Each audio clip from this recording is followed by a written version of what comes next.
रामायण का एक रोचक प्रसंग।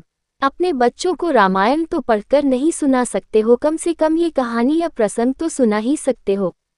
सुबह मेघनाद से लक्ष्मण का अंतिम युद्ध होने वाला था। वह मेघनाद जो अब तक अविजित था, जिसकी भुजाओं के बल पर रावण युद्ध कर रहा था, अप्रतिम योद्धा, जिसके पास सभी दिव्यास्त्र थे। सुबह लक्ष्मण जी भगवान राम से आशीर्वाद लेने गए। उस समय भगवान राम पूजा कर रहे थे। पूजा समाप्ति के पश्चात प्रभु श्री राम ने हनुमान जी से पूछा, अभी कितना समय है युद्ध होने में? हनुमान जी ने कहा कि अभी कुछ समय है, ये तो प्रातःकाल है। भगवान राम ने लक्ष्मण जी से कहा, ये पात्र लो, भिक्षा मांग कर लाओ, जो पहला व्यक्ति मिले उसी से कुछ अन्न मांग लेना। सभी बड़े आश्चर्य में पड़ गए। आशीर्वाद की जगह भिक्षा, लेकिन लक्ष्मण जी को जाना ही था। लक्ष्मण जी जब भिक्षा मांगने के लिए निकले तो उन्हें सबसे पहले रावण का सैनिक मिल गया। आज्ञा अनुसार मांगना ही था। यदि भगवान की आज्ञा न होती तो उस सैनिक को लक्ष्मण जी वहीं मार देते, परंतु वे उससे भिक्षा मांगते हैं। सैनिक ने अपनी रसद से लक्ष्मण जी को कुछ अन्न दे दिए। लक्ष्मण जी वह अन्न लेकर भगवान राम को अर्पित कर दिए।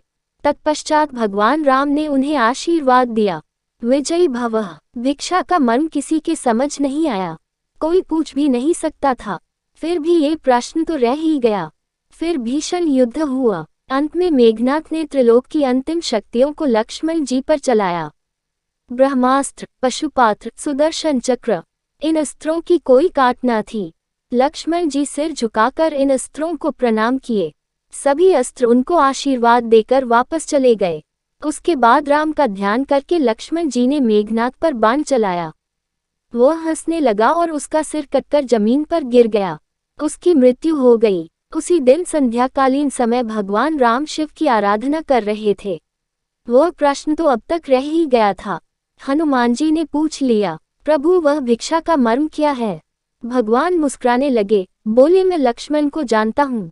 वह अत्यंत क्रोधी है, लेकिन युद्ध में बहुत ही विनम्रता की आवश्यकता पड़ती है। विजयी तो वही होता है जो विनम्र हो। मैं जानता था मेघनाद ब्रह्मांड की चिंता नहीं करेगा। वह युद्ध जीतने के लिए दिव्यास्त्रों का प्रयोग करेगा। इन अमोघ शक्तियों के सामने विनम्रता ही काम कर सकती थी। इसलिए मैंने लक्ष्मण को सुबह झुकना बताया। एक वीर शक्तिशाली व्यक्ति जब भिक्षा मांगेगा तो विनम्रता स्वयं प्रवाहित होगी। लक्ष्मण ने मेरे नाम से बाण छोड़ा था। यदि मेघनाद उस बाण के सामने विनम्रता दिखाता तो मैं भी उसे क्षमा कर देता। भगवान श्री रामचंद्र जी एक महान राजा के साथ अद्वितीय सेनापति भी थे। युद्ध काल में विनम्रता शक्ति संचय का भी मार्ग है। वीर पुरुष को शोभा भी देता है।